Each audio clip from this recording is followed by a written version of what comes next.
અમને ઊંચા કે આ વરસાદ પહેલા લઈ તો હા સુવિધાની વરસાદ જલ્દી જા લઈ લીધી કાપી લાગ્યા દેખાય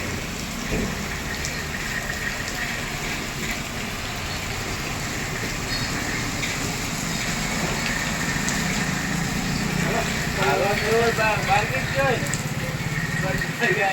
મારું બાઈક જ બંધ થતા